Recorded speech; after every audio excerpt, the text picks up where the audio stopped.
Okay. Sa umagang ito, ang ating katanungan na sasagutin gaano na tayo kalapit doon sa pagbabalik ng Panginoon. Alas tingin nyo, gaano tayo kalapit na sa pagbabalik ng Panginoon. Sa mga naririnig tayo, sabi ni Gala, malapit na malapit. Kumbaga, nandun tayo sa end of the last days. At kung mapapansin din naman natin with regards sa mga signs, marami na rin tayo nakikita ang mga signs kung yun na talaga yung pinapapit sa Biblia. Okay. Sa'yo, Days, gaano na tayo kalapit kaya sa ating graduation?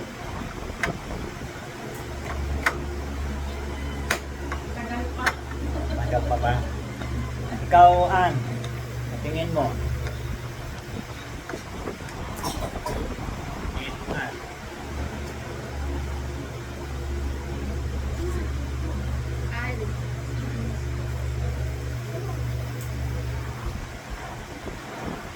Kasi, di ba, kahit din sa sinasabi nila from Adam to 2,000 years, from Abraham to Jesus, 2,000 years, from Jesus to 2,000 years to 6,000 na. So, ito pa, pagdating sa 7, pahinga na. Ibig sabihin, si Kristo na yung Millennial Kingdom na yung 7. Yung 7th generation. Kasi di ba, meron naman tayo sinasabi sa Revelation din na yung 1,000 years na reign ni Kristo. So, yun yung pang 7,000 years na Kumbaga sa ang nilagay na kalendaryo ng Diyos na time frame ay 1 week, 7 days. May mga milestone yan. May mga milestone. 1,000 years, 1,000 years. So, si Kristo ipinanganak at ipinakop sa cross nasa mga 4,000 years na mula sa Genesis. 4,000 years. Lumula kay Kristo hanggang sa ating kapanahunan 2,000 years naman. So, iba kasi ang bilangan ng ng mga Hudyo, iba ang bilangan nila ng taon. Sa kanila yata ngayon, ano ba yung taon nila ngayon? 1 year, 1585 o parang ganun Year 1585, bakit ako nagkakamali. Hindi natin alam kung alin talaga ang sakto doon. So, sa kanila, pagdadat doon sa 7 years at sa 7 days na kalendaryo. Okay? So ano yung event? Ano yung event na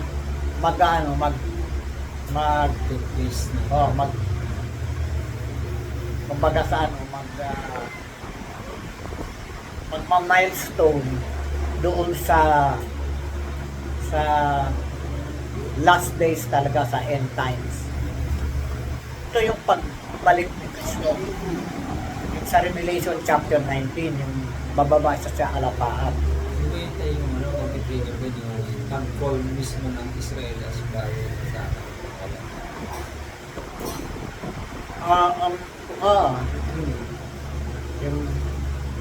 yung pagpapanumbalik ng Israel. Sa whole country.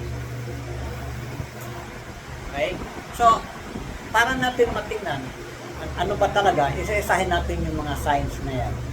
Tingnan natin kung ito ba ay natutupad, kasalukuyan natutupad, di ba? Or matutupad pa. Di ba? Anong unang sign na titingnan natin? Yung sign ng outpouring of the Holy Spirit. Di ba? Sabi nga sa Acts chapter 2, Acts chapter 2, 17 to 21, quoted yung Joel chapter 2 naman. Anong sabi doon? In the last days, I will pour out my spirit. Nangyari na ba ito? Sa ibang bansa, pero yung po bang tinutukoy na yan is worldwide or merong specific place lang? Worldwide. May nakikita ko sa Facebook Philippines, parang nandito. Hindi ko Ah, po alam. Di ba, yung sinasabing pouring out yan sir as the whole planet talaga? Body of Christ O talaga. as the body of Christ Full lang? body of Christ. Ibig sabihin lahat ng churches yun. Hindi eh. Yung kasing nangyari sa Pentecost, pwedeng fulfillment na nito eh. I-consider na yun? Ngayon na Hmm. yun? Akala ko sa generation natin, hindi sa generation. Ang end times kasi nagsimula doon sa Pentecost. Sa bagay, sabi nga nila, panahon pa lang nila Paul, sinasabi na nila malapit ang dumating si Kristo. Ang end time nagsimula sa binibilang nila sa Pentecost.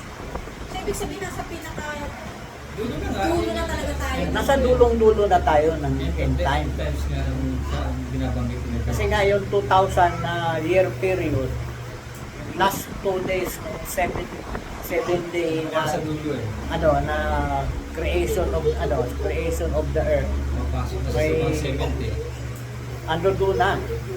Papasok na siya sa pang 7. Kasi yung pang 7 yan pa yung 1,000 years na reign ni Cristo. No? Oh, yun yung panghuli. Oh, yung Yun yung panghuling araw, panghuling 1,000 years. Okay? So, andito na tayo. Pagkasano, ang event na lang talaga na pinakahihintay natin sa atin, mga Kristiyano, ang event talaga na pinakahihintay natin, yung pinaka-rapture. Yung rapture yun ang talagang milestone natin.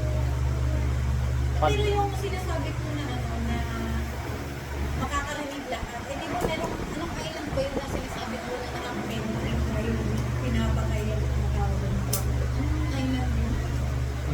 Hindi ko alam. Napasok na kaya ng gospel yun? Hindi pa alam. Okay, hindi natin alam.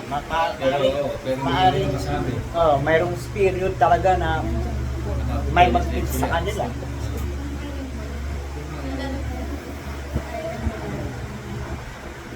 So, yung outpouring of the Holy Spirit na yan, nangyari na at kasalukuyang nangyayari. At mayroon pa siyang fulfillment pa. May fulfillment pa siya, yung talagang bugso.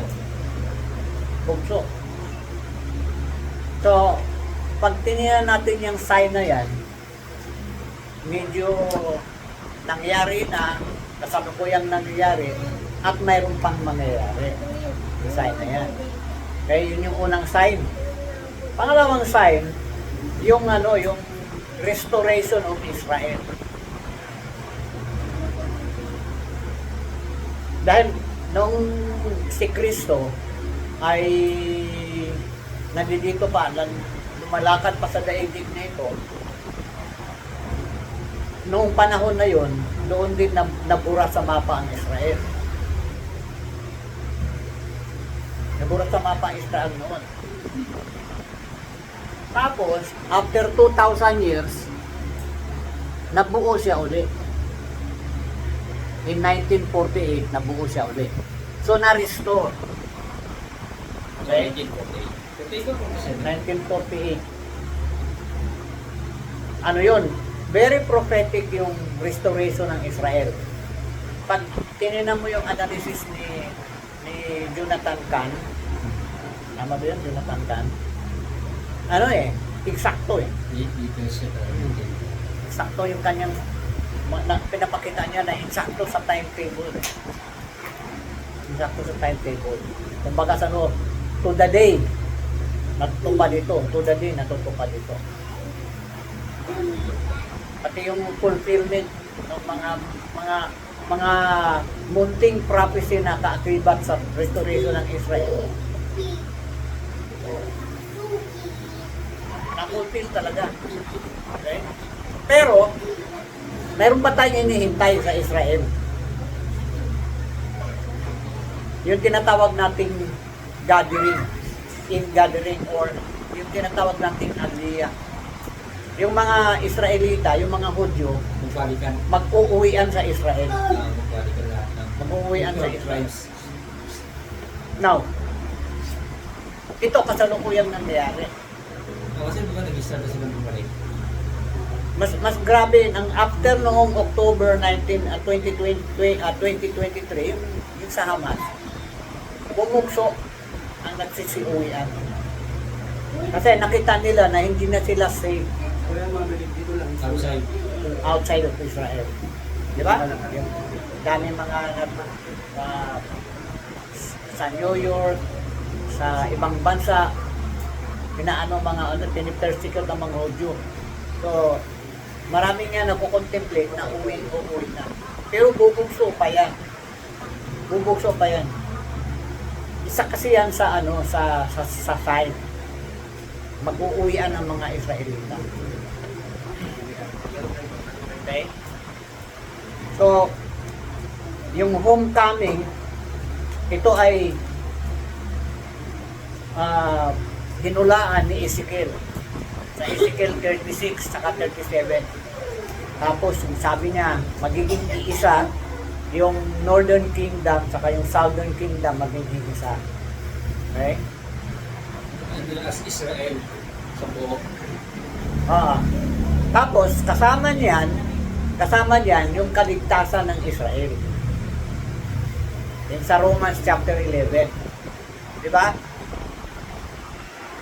Noong ano, parang ang nangyari kasi, noong namatay si Kristo, yung siya pinako sa krus, parang natigil doon yung orasan ng Diyos eh. Natigil yung orasan ng Diyos, yung kaligtasan ng mga Hudyo ay nabaliwala. Tapos, parang yun yung sinabi sa Romans chapter 11 na yung wild na branch ipinasok doon sa ano, sa vine. Pinasok sa vine. Tayo yun, mga Gentiles. So, pinaliwala ang mga Hudyo, ang mga Israelita, para maipasok ang mga Hintil. Church. Pero sabi naman sa Romans chapter 11, may nakatakdang number ng mga Hintil na maliligtas. Pag na ano na yun, napuno na yung number na yun, ibabalik uli ang Israel. Yung kaligtasan nila. So, at tapos nakalagay doon, and all Israel will be saved. Lahat, buong Israel maliligtas. Hindi ano? Ayan. So, hinintay pa natin katuparan yan. Tandaan natin ha, itong sign na pinag-usapan natin, ito yung leading doon sa pagbalik ni Kristo sa alapaap para maghari. Para maghari sa mundo. Pangatlong sign, yung mga false prophet. False prophet, yung spiritual deception, apostasy, yan, sama-sama yan, isang kategorya ng sign yan. Nangyayari na rin ito. Okay? Pero meron pa rin tayong meron pa rin binabanggit si San Pablo na the great apostasy. Si San Juan din, meron din sa binabanggit niyan na magkakaroon ng apostasy. Yung pagtalikod. Sino ang tatalikod? Sino tatalikod? Eh, malamang yun tayo. Kristiyano rin yun. Yung mga Kristiyano. nagsasabing mananampalataya. Kasi, pero tumalikod yung hindi naman talaga nakakarapin. Tama. So, mga mananampalataya, tatalikod sa Panginoon. Nangyayari na ngayon, kung nakita mo, may mga simbahan na iba na ang doktrina. Di ba? Iba na ang doktrina ng simbahan. Okay? Si ano pala si Duterte, iba din ang kanyang paniniwala. Eh. Kasi sabi friends sila ni Budoy.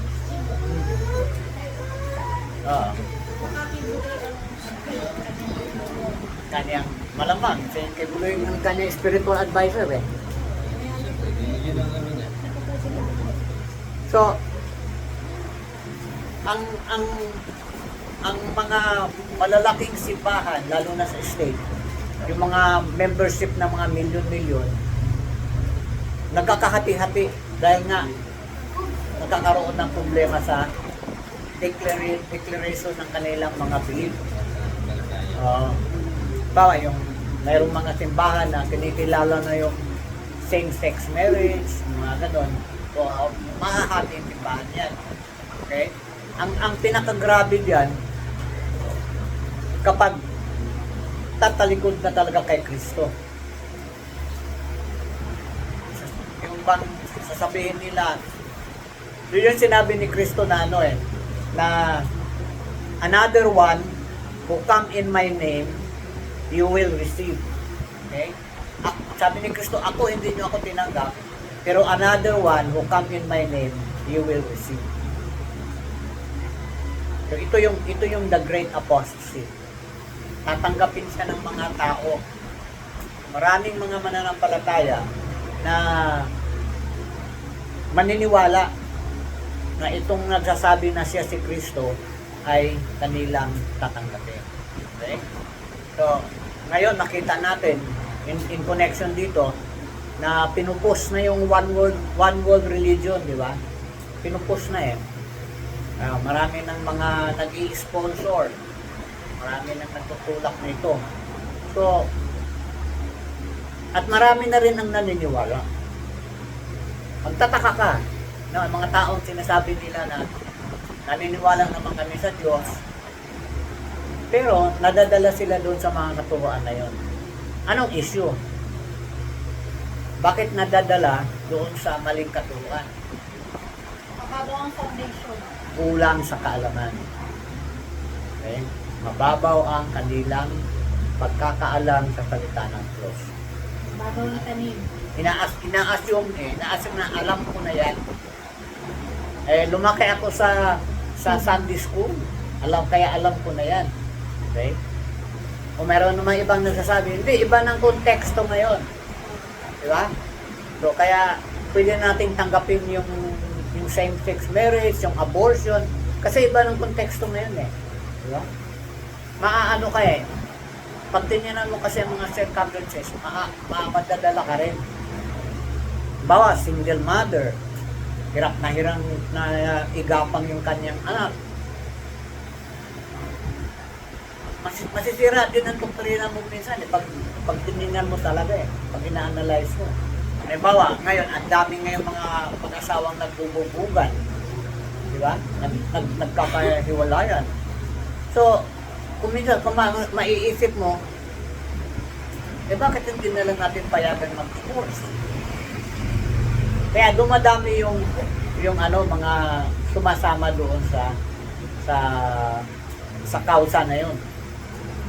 Kasi nga, laganap talaga din yung break up ng families. Hindi nga tayo yung renewal ng marriage, hindi na tinuloy. Ano na? Diba dati parang nagpalitan na every 10 years kailangan mo i-renew yung marriage mo. Yung may kontrata. Yung kontrata. May term ang marriage. May Hindi term. expired.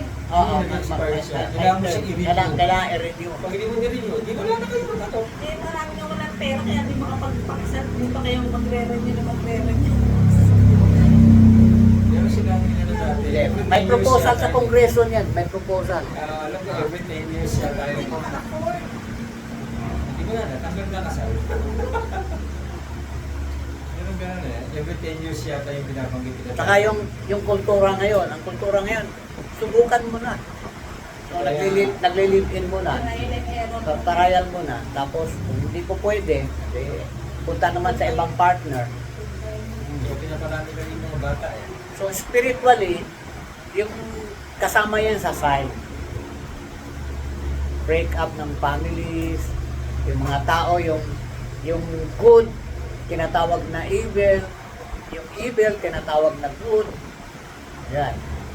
No? Lalo na ngayon, di ba? Kung susundan mo yung pangangampanya nila sa US, ngayon, yung presidency, makikita mo talaga kung sino yung nagsisinungaling. Kita mo, yung mga kasinungaling ang pinopropagate nila, na tinatanggap naman ng mga tao. Tinatanggap ng mga tao. Magtataka ka nga. Itong mga tao na to, nagsasabi na mga born again Christian kami. Sabi nila, between kay Trump at kay Kamala, si Trump daw ang mas malapit sa biblical standard, no? And yet, sabi naman nila, may mga 30 million na mga Kristiyano na ayaw bumuto kay Trump. Yun lang ang sabi ko. Gusto pa yung wala sa Biblia ang tao.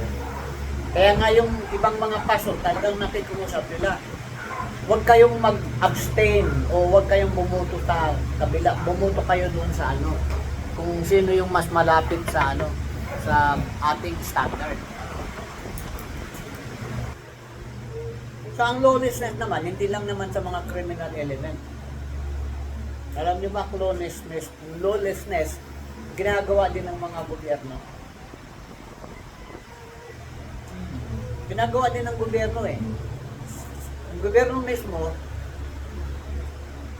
sila din yung umaabuso.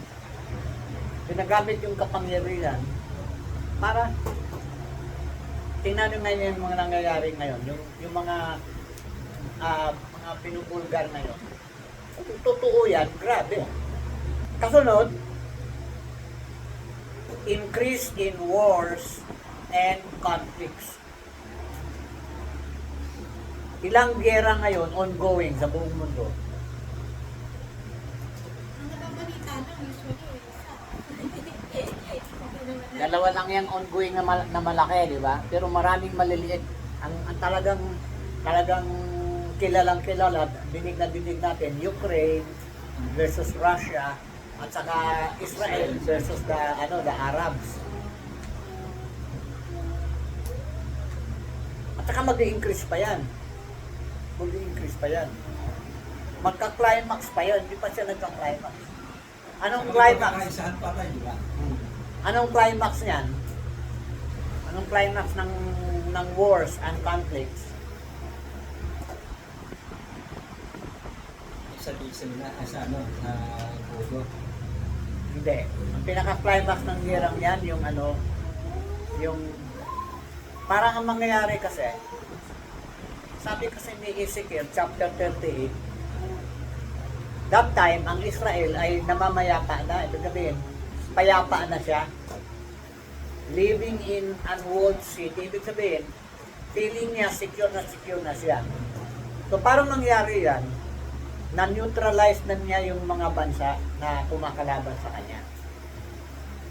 Kaya wala na siyang guard. Ibig sabihin, open na eh. Wala na siyang, sabi nga, unwalled cities. So, wala nang mga bakod. Open siya. Saka siya lulusubin ko rin. Oo, kasi nakatiwawang na eh. So, itong gera ng ng Israel ng mga Hamas, Hezbollah, nag-lead dyan. Kaya kita mo yung Hamas parang napulgos na. Napulgos na yung Hamas eh. Susunod na pupulgosin yung Hezbollah. Susunod yung yung sa Syria. Tapos yung Houthi. So yung lahat ng pumapaligid sa Israel, man-neutralize niya yan. Tapos tatahimik. Tatahimik. Bago lulusubin ulit ang Israel. Magkakaisahan siya. Yun yung tinatawag na Ezekiel 38 war o yung Gog and Magog war. So, matagal pa ba yan? Malapit na. Malapit na, kasi malapit na. Matagal pa ba yan? Malapit na rin kasi Nasa dulo na nga tayo, dulo na. Baka nakagano na. Baka taon lang eh. Mula ngayon, baka taon lang ang pagitan eh. Ako yung personal na hinala ko, within 1 year, mangyayari yan. Within 1 year. Ang pinaka, isang isang question, bakit sa end times, walang banggit sa United States? Hindi binabagay. Walang banggit sa United States. Parang wala silang papel sa end time. Sa sa Democrats, ang abortion kasi walang condition. On demand. Okay. Saka yung, Anytime. oo, saka yung ipapanganak na lang yung bata, kabuwanan na, i-abort pa. Wala, buo na yun. I-abort pa. Papayagan yun. Medyo marunong pa yung ano eh. Yung tao na yun. Taon na talaga yun. Diba? 6 months pa lang buo na yun. Ibig lang tao na yun talaga. Si ano nga, si Anika, less than 7 months yan. Si Anika. Less than 7 months. Ganun din yung anak ni Ray RC. Kasi kung dugo pa lang yun na napipintig lang yung heart. Dugo, pag lumabas yung dugo. Pero yung Kaya nga matindi. Kaya nga sabi ni Jonathan Kahn, sabi niya, yung mga Diyos-Diyosan ng Middle East, yung sina Astoret, sina pa ba yung ibang mga Diyos-Diyosan? Si Baal, lumipat sa Amerika. Kasi, ang abortion, sabi niya, yun yung offering sa mga Diyos-Diyosan. Oo nga, oo nga. Okay. Child sacrifice yan eh. Child sacrifice. So, ang dito na sa, kaya nga ang Amerika, guilty of child sacrifice. Murder. Mula nga raw na implement yung ano, yung na-approve yung batas na ina-approve yung ano, yung abortion, yung ano ba yon? Roe, ano ba yung batas? Naka 60 million babies na sila na inabort. Imagine mo 60 million, kalahati na ng population ng Amerika yun. So kaya delikado talaga ang Amerika. Kung hindi siya manumbalik sa Diyos ng Amerika, tagilid. Kaya wala na siya pagdating sa end times. Sana tayo. Pang-anim, natural disasters and signs from heaven. Yung mga nakikita pa nila na supernatural na Oh, yung mga ano, red moon, yung mga kometa, yung mga Supermoon, nung nakalipas, kailan lang? Di ba may supermoon? ito October, ang daming nangyaring signs from heaven. Yung mga nature rain. Nature rain, gano'n. Yung red moon na kapangyayari, last week lang yata yung red moon yan. Pangatlong red moon yun during the year. May mga signs from heaven. Mga signs from heaven.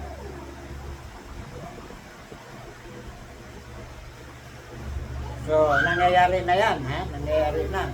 At patuloy na nangyayari. Mapito, yung kalat ng gospel. The gospel of the kingdom shall be preached to the whole world. Anong sabi noon? Matthew chapter 24, verse 16 ba? O 14. Maipapangaral ang mabuting balita to the whole world. Now, hindi naman sinasabi nito na makakonvert ang whole world. Basta maipangaral lang ang mabuting balita. Ngayon, naipangaral na ba? Yun nga po yung tanong ko kanina kasi di ba meron ang island ng Hindi untouchable? mapasok. O untouchable sila. Ang belief ni ano, dati yun, mga ilang taon nang nakaraan. Si Jimmy Swaggart, ang belief niya nangyari na. So meron ng deadline yun? Baka pag napangalo itong season na to, so kung meron next na hindi na yun ba? Hindi. Ibig sabihin, technically kasi, TV, yung airwaves, yung internet, na i-broadcast na yung gospel. Eh. So, andyan na siya sa lahat. Oh, kasi sabi lang naman, di ba? Okay na siya. Preach to the whole world eh. Hindi naman sinabi yung ano eh. Napakinggan ka. O tinanggap talaga nila eh. So, Bukas- sabihin, no reason para... Bukas ka ng Facebook, TikTok, na pinipreach ang gospel. Pinipreach ang gospel. O tayo nga, nag-iulong nga tayo. So it is being done. Okay, it is being done. Okay, pangwalo. Ito ang inaabangan pa natin. Armageddon. Yeah. The Battle of Armageddon.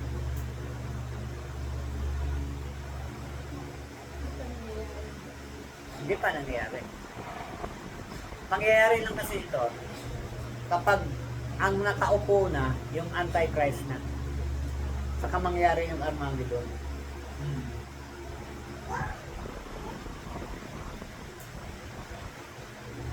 Hindi lusugin yung Israel tayo at pinagkaisahan. Pinagkaisa ng Israel. Doon kasi sa Ezekiel 38, ang Israel pinagkaisahan ng mga bansang mostly Muslim, Hmm. mga Arabo. Yun yung mga Ezekiel 38. Pero sa Armageddon, buong mundo na. Hmm. Buong mundo na. Okay? Pero mangyayari naman itong Armageddon at the end of the tribulation. At the end of the tribulation. So ang tribulation, hindi pa natin alam. Nagsisimula na ba ang tribulation o hindi pa? O pasimula ka na o nasa gitna na. O nasa kalagitnaan na tayo. Yung Antichrist ba tayo, ang labas niya at the mid of in tribulation, ang bigin mo pala nandiyan na. Hindi natin alam. Pinakilala na siya. Hindi natin Kasi alam. pinagpipit. Yung sequence, hindi natin alam. Hindi natin alam. Yung sequence. Kasi, Basta lahat yan. kasi parang ang tingin ko, sa akin yung base lang din sa ano ng Biblia. Parang bago pa lang mag-tribulation, nandun na siya eh. Hindi, nandiyan na siya. Hindi, I mean yung kinikilala na siya. Ano siya eh, ang Antichrist, ang unang labas kasi niya, man of peace. Oo, kaya nga. So, Kasi mayroong peace, kaguluhan, may kaguluhan na inayos siya. Hmm. So, maaaring ang kaguluhan na yan, yung Gog and Magog. Yan, Yung parang physical kaya 38. tingin ko bago siya lalabas. mag-start ang tribulation, kasi magkakaroon ng peace ng ano yun eh. Tapos bago niya i-implement yung gusto niyang paraan, diba, after. Ano siya eh, initially, ang kanyang paghahari ay maganda. Maganda. Oh. Tapos, After, saka siya pag yung pinuklaranan niya, Claim na lang. pinuklaim na niyang kanyang sarili bilang Diyos. Diyos. O sa Israel. Mag-o-offer na siya ng sacrifice doon sa temple. Doon mag-start Doon magsimula yan. Kasi doon magsimula ang persecution. yung, Ngayon, yung half. kailan naman matatayo yung temple? Tayo, bagong tingin ko between nung yung peace na ng tribulation time. Kasi David, doon siya magpo-proclaim. So, ibig sabihin, nakatayo na yung time. Ibig sabihin, siya din ang may kagagawan para maitayo ang temple. Kaya nga siya, Kaya dahil siya budyo tayo. kaya siya tatanggapin ng mga Israelita Kasi yun ang importante sa kanila yun eh. bilang Mesiyas. Importante kasi sa kanila yun. Sabi ni Kristo na another one coming in my name, you will accept. Yung Antichrist yun. Tatanggapin siya ng mga Israelita bilang yung Mesiyas. So, ibig sabihin, hujud siya. So may matitrace niya ang kanyang lahi. Lahi. Kay David. Sa kain. Kay David. Para siya tatanggapin. Pero oras na mag-offer na siya ng sacrifice sa temple, baliktaran na yung mga Israelita. Alam naman nila yun eh. So alam na nila kaagad. Alam nila kaagad, hindi pala totoo ito. Yun yung magkokol na sila sa pangalan ng Panginoon. Oo. Yan. Hindi. Pahirapan muna sila. Pahirapan muna sila. Hanggang sa malapit malilipol sila. Kasi tumalikod sila sa kaya pahirapan muna sila. So dito, doon na yon sa dulo ng tribulation period. Dulo ba itong Dulo ng tribulation period. Kasi yung last half ng tribulation period, matindi persecution doon. Mga mananampalataya at saka mga Israelita, parehong ipe-persecute eh. Kasi doon ang magpe-persecute sa'yo, hindi lang yung political, yung gobyerno, maging yung mga religious authorities, yung one world religion. Hindi ba yung isa na nga nila yun? So, dalawa ang magpe-persecute sa'yo doon. Magkasundo yun. So, pag tiningnan natin sa ating viewpoint ngayon, medyo malabo eh. Hindi natin masabi na in 1 year time, in 2 years time, in 3 months, in 6 months. Hindi talaga natin masasabi. Pero nga, ang ano sa atin ng Biblia, maghanda ka na. Kailangan ready lang. Kasi anytime, Pwede mangyari. yung event na kung tawagin ay rapture, pwedeng mangyari. Iba ang rapture doon sa pagbaba ni Kristo ha, para maghari. Magkaiba yun ha. Sa rapture kasi, hindi siya aapak ng lupa. Sa alapaap lang. Nasa alapaap lang siya. Marunodula. At ang purpose nga niya doon sa rapture, kukuhanin yung kanyang bride. Diba? Mayroon akong ipinasa sa mga group chat, why 50% of the Christians will miss the rapture. Nabasa niyo ba yun? Napanood niyo ba yun? Ako tayo hindi. Manoorin niyo. I-open ko kasi yung mga nakaraang araw, hindi ako makapag-open. Maganda yung magandang discussion Kasi doon. nakita ko 50%. Magandang discussion doon. Kami ako. Ang basis niya, dalawang scripture. Yung 10 virgins, lima naiwan sa labas, 5 ang pumasok. Tapos yung sa Matthew sabi, 1 is taken away, 1 is left behind. So sabi niya, 50-50 yan.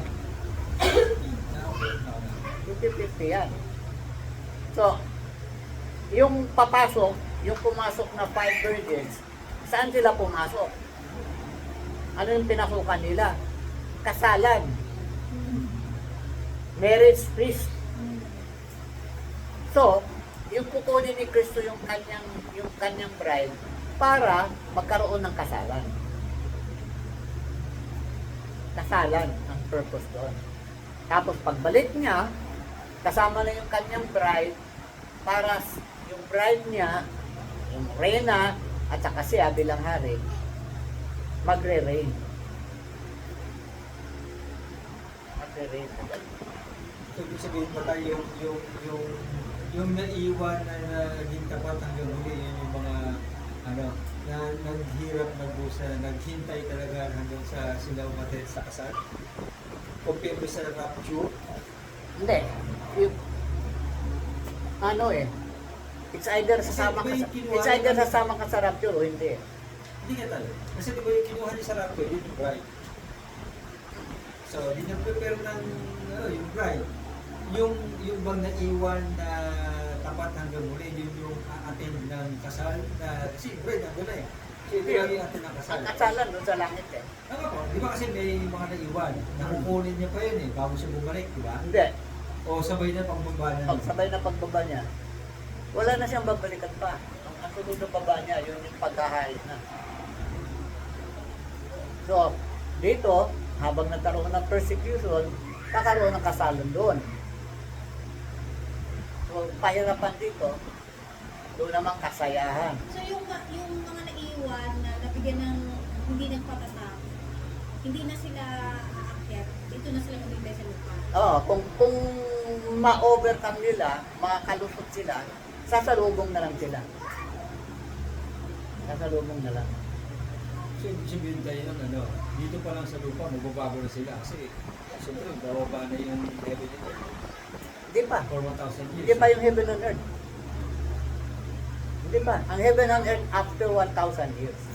Oo nga pala. Kasi ito pa lang yung 1,000 reign ni Cristo na may pag-aklas pa sa kanya. Yung heaven and earth nga pala, ano, yun yung final pa. Mayroon pang pagkatapos ng kanyang paghahari. May final pa. Yung may mag-aaklas pa kasi, yun din yung time na kasama na sa Satanas na itatapon eh. Okay, so kung basihan natin ang mga pangyayari sa Middle East, mukhang maiksi na lang. Kasi madali lang itayo yung temple. Sa technology ngayon. Ano sa technology ngayon? Madali lang itayo. Hindi nga ngayon. Oo, sa blocks lang kami, mabilis lang buo kaya yun. Isang mall, kalahating araw lang, buo na. Ibig sabihin, in less than a week, makakabuo ka na ng isang bahay. Saka madaling matalo ni Israel yung kanyang mga kalaban eh. Kung talagang hindi siya pinipigilan siya ng US. So ito yung pinaka-future natin pagdating sa time. Itong nangyayari sa Middle East ngayon, talagang dapat tutukan. Oo, kailangan ba? Dilito ako kung minsan kung ano papanalangin ko. Eh kasi, kailangan kailangan maglaban-laban eh. Kailangan ma-fulfill yung prophecy. Oh, kailangan maglaban-laban. Ano yun, pagpipray ka, Lord, magkakaroon ng kapayapaan. Kahit liit na lang. Pero kailangan maglaban para ma-neutralize na yung mga kalaban. So kailangan parati kang nakamasid at handa. Oh, prepare. Yun ang pinaka-application dito. Kailangan from this moment on, Be vigilant. from this moment on, maging vigilant ka. Handa ka. O in case naman na in case na maiwan ka, Sa'yo endorse yung ano. kailangan alam mo kung paano mabuhay. Yung isang taong naiwan, tapos sabi mo Kristiyano ka naman, tatatakan ka rin eh. Di ba? Kung ayaw mo magpatatak, Patay. it's either mamamatay ka or hindi, wala ka, nagugutom ka. Ano may by force nila gagawin? Bawa, bigla kang... Sa umpisa hindi, pero dadating time na ipo-force ka nila talaga. Ano yung kung talagang hindi mo naman gusto? Sinorse ka ba? Tinali ka ba? Tsaka, bawa, dito mo yan kung saan man itatak yun. Ang Hindi alam mo ko, gusto. hindi. Pag hindi By ka pumayag, choice. patay ka. By choice. By Pag choice. hindi ka pumayag, patay ka. Yun ang ano At doon. least may By choice. Oo. Ito yon, pag hindi, ito yung mangyayari sa'yo. Pag Pag papayag ka pipili ka naman, naman. ito yung mangyayari sa'yo. Alam ko kasi by force. Kumbaga, parang yung free will mo parang maglalaban dyan. Ikaw pa rin. Oo, Ang magbibigay Kaya sa'yo. nagtotorture ka ba? Nanay ka. Tapos makikita. Yun ano. Yung Talagang anak, lahat yung anak mo ng way. tinotorture, ikaw baka kayanin mo yun. Mga ganun siguro ang kalaban mo dun. Meron ako napanood ng ganyan, Nix. Yung anak niya, nahuli na yung anak niya, na pick up na, pinahirapan. Panatag siya. Kasi sabi niya, napalaki ko yung anak ko ng tama. Hindi tatalikod sa Diyos yun. Yun, inilabas na yung anak niya, bangkay niya. Kasi hindi bumigay. Yun ang yun ang kaya siya panatag ng mga pangyayari. Eh pag hindi mo sigurado yung pagpapalaki mo sa iyong anak, legalit ka. Ano kaya mangyayari sa anak ko? Baka magpatatak. Dapat i-orient ang lahat ng para. Hindi basta-basta kasi ang mga bata ngayon may sarili palang diskarte na yung mga bata eh.